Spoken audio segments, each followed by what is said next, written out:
Hello and welcome back to my channel. If you're new here, my name is Karina Joy and I talk about books.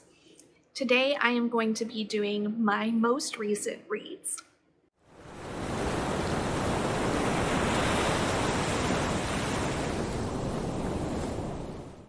Okay, so over the last month, part of the month I was sick.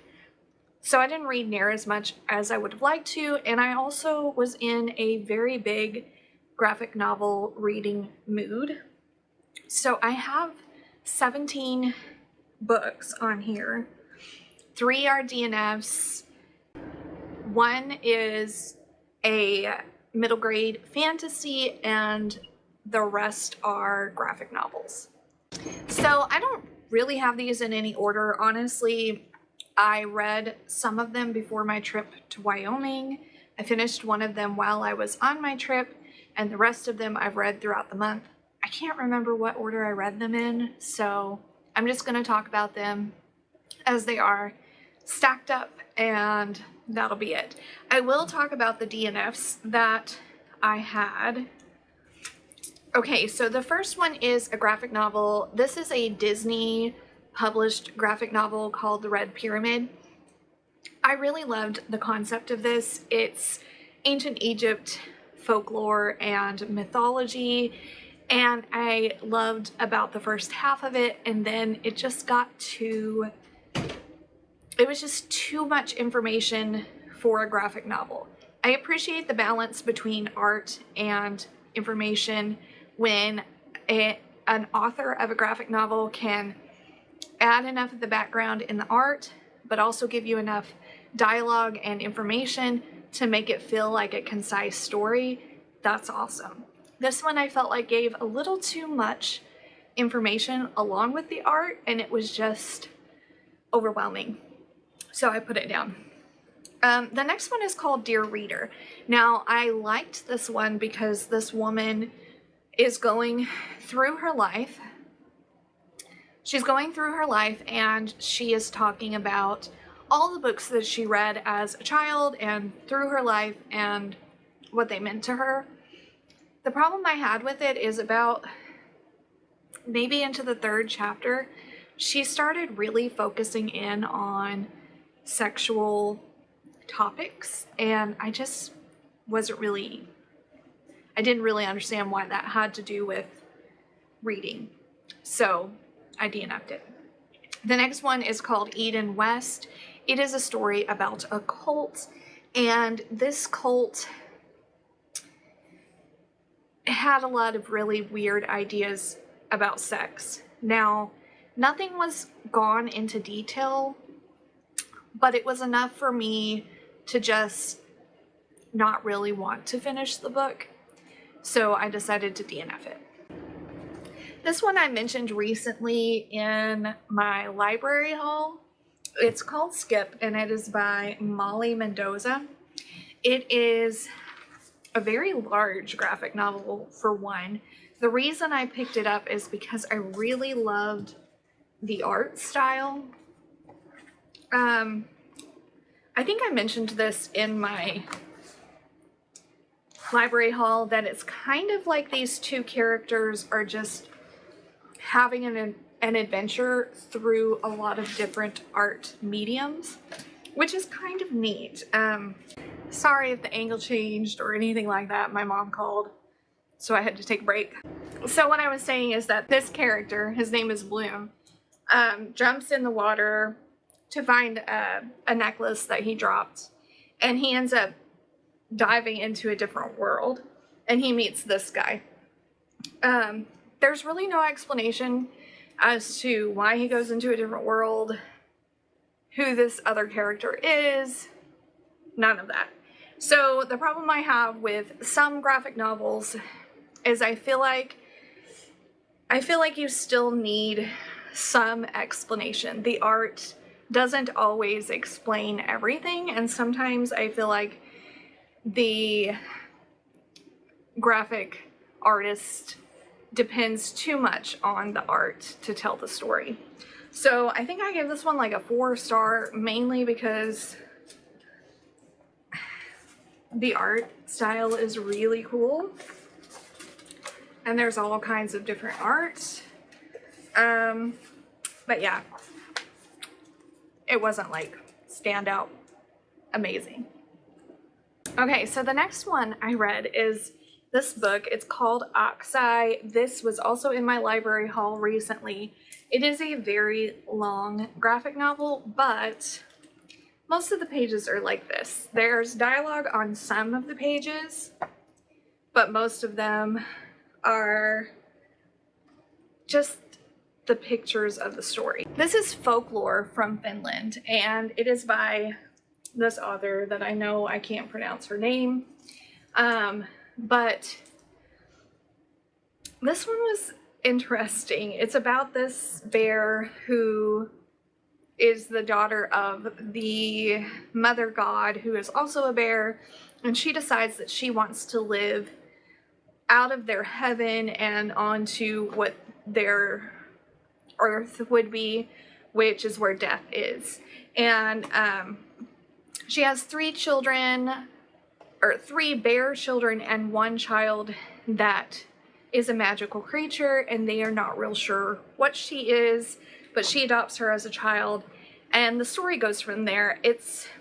I don't want to go into a lot of detail because I could tell you the whole thing, and it's just hard to explain, so I don't really want to take forever to talk about it. I would say this is probably not a good one for younger children because there is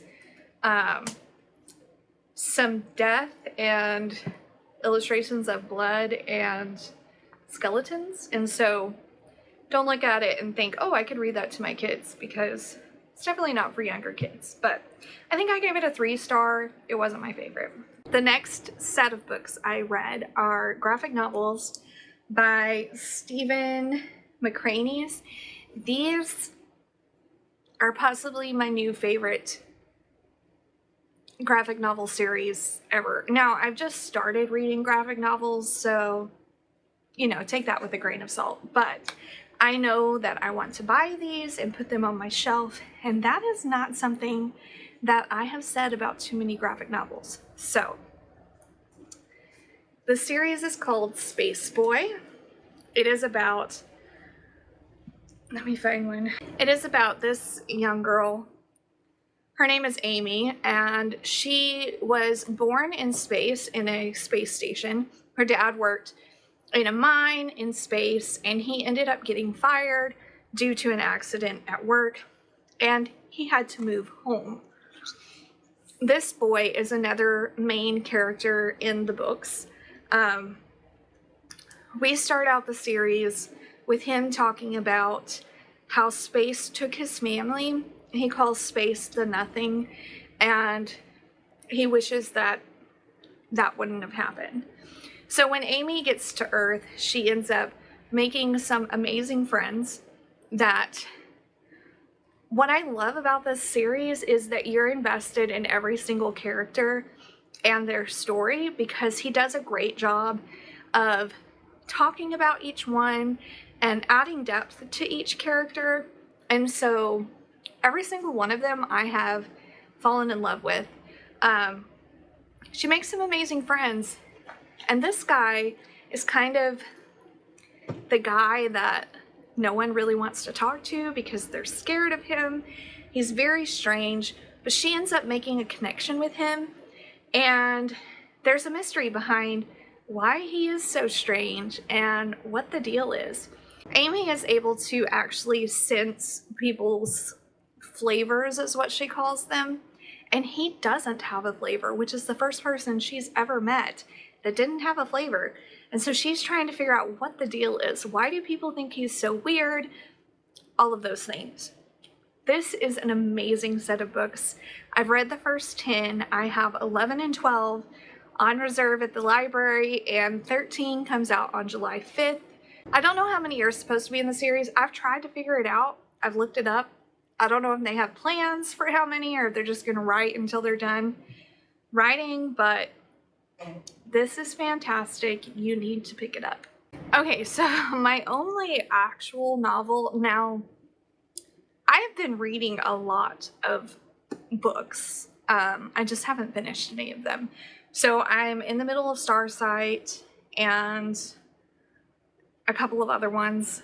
I just haven't finished them. So I'm not just reading graphic novels. It's just they're easier to get through quickly. And it happens to be that I read so many, I figured I better do a wrap up so that I could move on with my life. This book is a middle grade. It's called In Darklingwood by Emma Carroll. This was such a good story. This happens, it's dual timelines. One of the timelines is in 1918, right at the end of World War I, and right at the beginning of the Spanish flu pandemic. And then the other is modern day. And so the main character's name is Alice, and her brother needs a heart transplant. And so they get the call, go to the hospital, and she ends up not being able to stay at the hospital, and she has to stay with a grandmother that she doesn't know very well, or actually has never met. And so she ends up going to stay with her grandmother at the family home called the Darkling Cottage, and behind the cottage is a enchanted forest. So after she comes to the cottage, she finds out that her grandmother really wants to cut down this enchanted forest, even though her grandmother doesn't call it enchanted. But she wants to cut it down because the roots are threatening the house, and the house is so old that she doesn't want the trees to ruin her place, and so she is trying to get the woods to be cut down. So as she's going through the woods one day, she meets this mysterious girl in a red jacket who loves to climb trees, and she tells her that the forest depends on her, and if she doesn't save it, bad things might happen. So this story has magic and fairies and possibly some other things that I don't want to reveal because it'll spoil things, but you find out at the end some other things that are going on as well. I thought it was very well written. There's a long-lasting fight with the girl's father and his mother, and they work through the mystery of that and then reconciliation, and it's just a very good book. It deals with a lot of grief and heavy topics because of everything that the family is going through. I loved it. I gave this one 5 stars. It was an amazing read. You might want to pick it up. Okay, and the last one I actually finished today. This is called The Ascendance of a Bookworm. This is part 1, volume 2. So I read volume 1 on Scribd and loved it, and I picked these up from the library.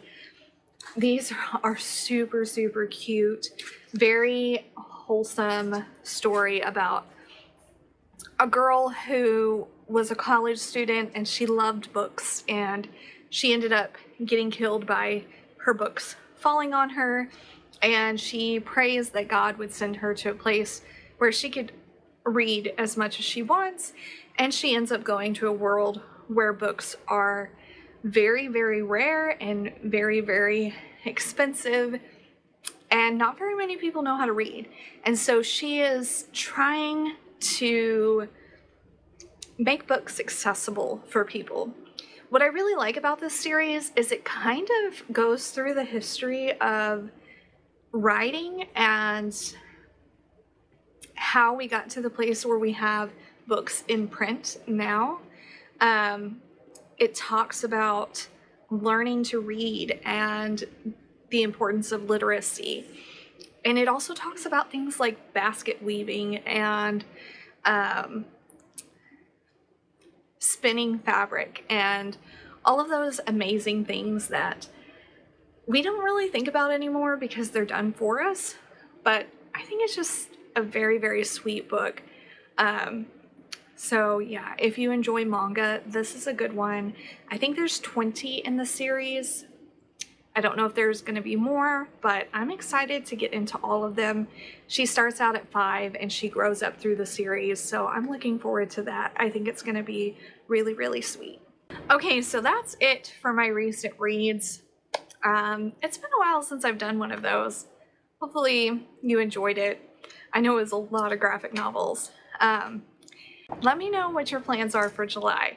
For me, I'm going to be doing Battle of the Books, which will be me comparing A Midsummer's Night Dream to Midsummer's Mayhem, which is a middle grade retelling of Shakespeare's play.